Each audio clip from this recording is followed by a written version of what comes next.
பயிற்சி 5.1 question number 3. இரு அச்சுகளை தொட்டு செல்வதும் -4, -2 என்ற புள்ளினாலே நமக்கு என்ன பேர் கொடுக்கணும்? எக்ஸு ஒய்ன்னு பேர் கொடுக்கணும். புள்ளி வழி செல்வதுமான வட்டத்தின் சமன்பாடு காண்க. சரி, ஓகே.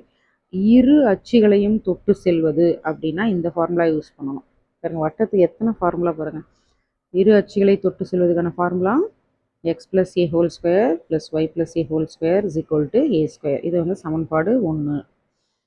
பாயிண்ட் கொடுத்துருக்காங்க இல்லையா, புள்ளி -4, -2. ஸோ எக்ஸ் வர இடத்துல -4ம் ஒய் வர இடத்துல -2யும் பிரதியிட போகிறோம்.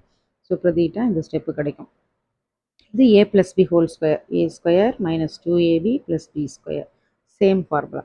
ப்ளஸ் a square -4 ஸ்கொயர் பண்ணும்போது 4ன்னு வரும். Plus 2ab plus 2a b. அப்போ அந்த மைனஸ் இன்ட்டு மைனஸ் ப்ளஸ் ஆகிடும். 2 4a, அதுதான் இங்கே -4aன்னு எழுதியிருப்பேன்.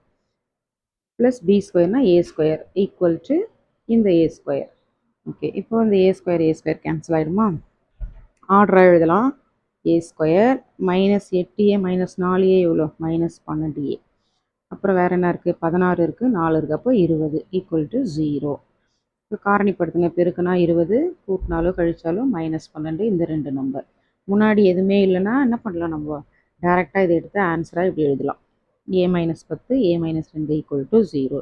அப்போ a equal to 10, a equal to 2. இப்போ 2 சமன்பாடு கிடைக்கும் நமக்கு. இதை எடுத்து இப்போ என்ன பண்ணலாம்? சமன்பாடு 1ல் பிரதியிட. இப்போ a வர இடத்துல ஃபஸ்ட்டு 10ன்னு பிரதியிட்டா இந்த சமன்பாடு கிடைக்கும். அப்புறம் a வர இடத்துல 2ன்னு பிரதிட்டோம்னா இந்த சமன்பாடு கிடைக்கும். 2 சமன்பாடு. ஸோ இந்த கணக்கில் இரு அச்சுகளை தொட்டு செல்லும்னு சொல்லும்போது இந்த ஃபார்முலா எழுதிட்டோம்னா அதுக்கப்புறம் ஈஸியாக நம்ம போட வேண்டியதுதான். இதுதான் இந்த சம்மோட ஆன்சர்.